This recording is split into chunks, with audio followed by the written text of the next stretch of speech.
Welcome back, history lovers and scandal seekers. If you thought Season 3 of The Gilded Age was coasting on ballroom gowns and gold leaf decor, Episode 5 just ripped the silk curtain wide open.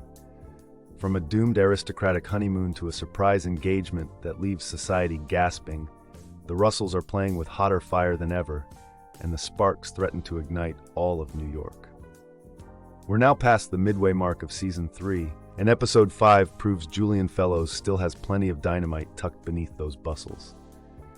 Let's break down every feud, flirtation, and financial gamble, starting with the Russell newlyweds, who are already wondering if happily ever after was a bad investment.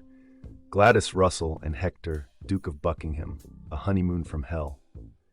Less than a week after the most extravagant wedding of the season, Gladys discovers Sidmouth Castle isn't a fairy tale fortress. It's a gilded cage run by her new sister-in-law, Lady Sarah.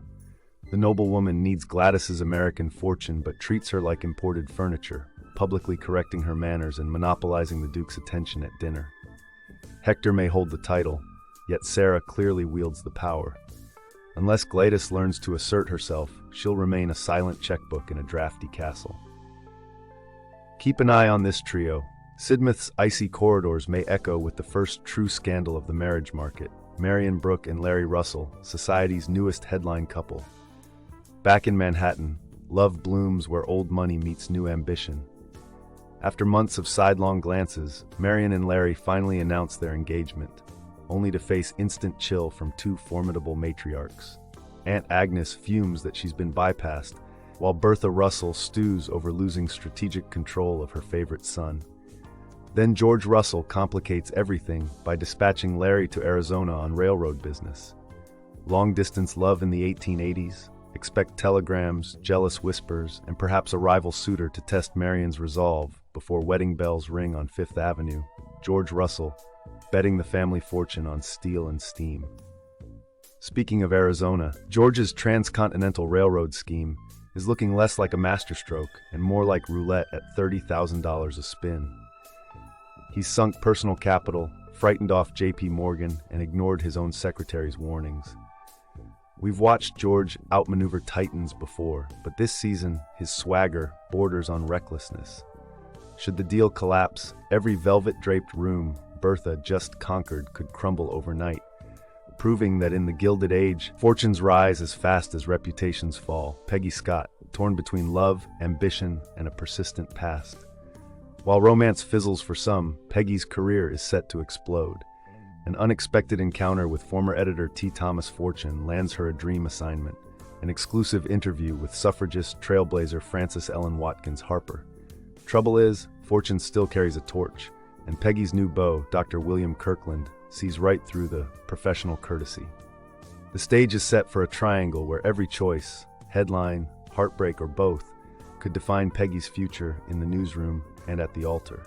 Mrs. Astor's tightrope, divorce scandal in high society. At the pinnacle of Manhattan's social pyramid, Mrs. Astor faces a crisis she can't solve with calling cards. Gossip columns whisper about her daughter Charlotte's romantic indiscretions, just as Aurora Fane's own split demands punishment.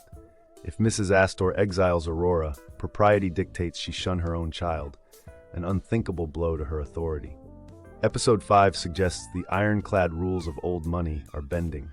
The question is, will Mrs. Astor adapt, or will she watch her throne topple under changing tides? Every storyline in If You Want to Cook an Omelette, yes, that's Episode 6's ominous title, was set in motion here.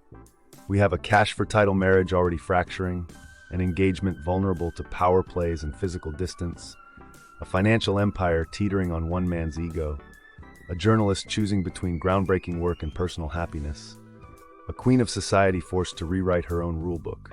In short, the heat is on, and none of our characters can retreat to cooler climes without paying a price. If you're betting on who emerges unscathed, hedge carefully. This is the Gilded Age, where fortunes, reputations, and even love itself are as volatile as the stock ticker on Wall Street. So polish those opera glasses and keep your RSVP card handy. Episode 6 drops July 27th, and the fireworks we saw tonight were only the warm-up.